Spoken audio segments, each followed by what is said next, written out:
Sau mana varda ir Laura. We're Jonathan and Deborah Bourbeau, and we're missionaries with Greater Europe Mission for the last 27 years in a small country in Eastern Europe called Latvia.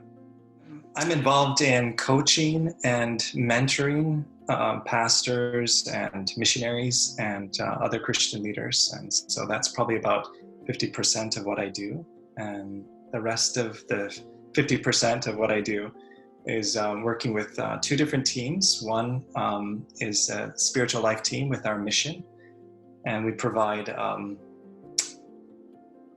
materials and retreats and opportunities for missionaries to continue to grow in their intimacy with Jesus. And so, retreats around Europe.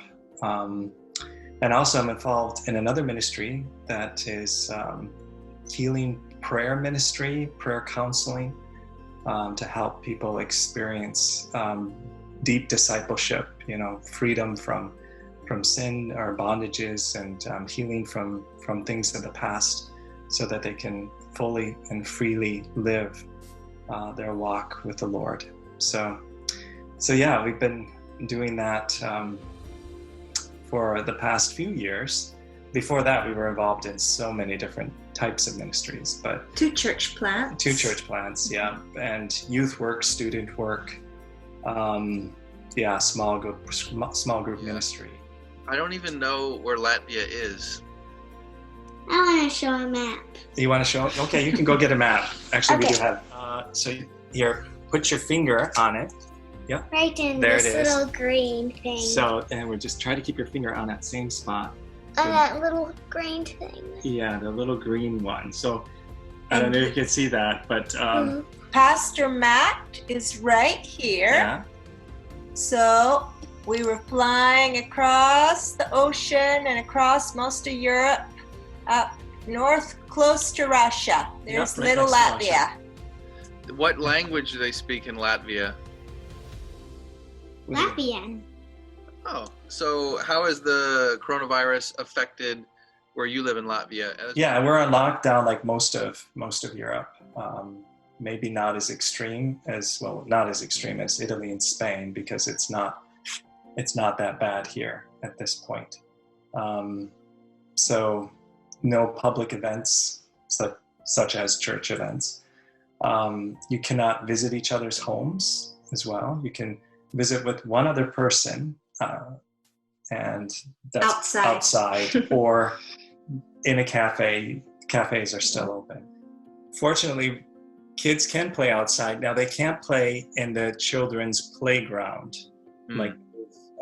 Take all of that off, and children can't play with each other. Mm-hmm. So, and that's not as easy for an only child like Laura, because she doesn't have siblings to play with. But it's still okay. I like it. She gets to spend more time with us.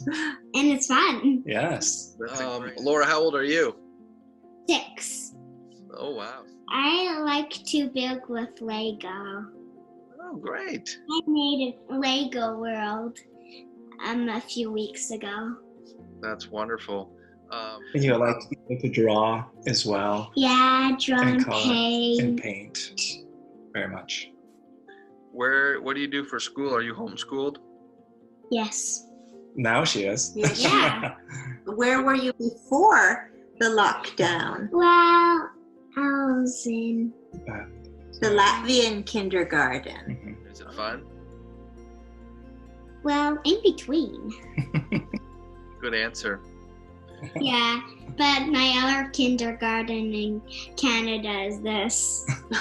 My dad was Canadian, so both my parents have passed away, but my mom was from Pittsburgh and grew up there, so that's my connection with Northgate. And then she married my dad, who's from Canada, and they became missionaries in Sweden, and so Northgate supported my parents throughout my growing up years. So I would come back to Northgate as a child, Laura's age, and go to Awana's, and so that's a long historical connection with Canada, Northgate, Pittsburgh.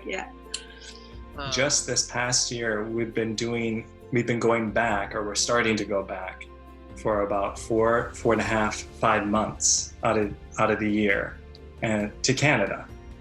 And that's where Laura will do a semester there, and then we come back here, and she's homeschooled then here. And I found that that's been helpful for me to release my grip on, wanting to control things and wanting to figure things out, which I would love to do if I could, but I can't. So it's good. It's just a reminder to, we're not in control. Nobody expected this. God did. He certainly wasn't surprised. So I can release this in His hands. A lot about learning to just live in the present, just today, because you can start thinking so much about, all the things we maybe should be getting prepared for.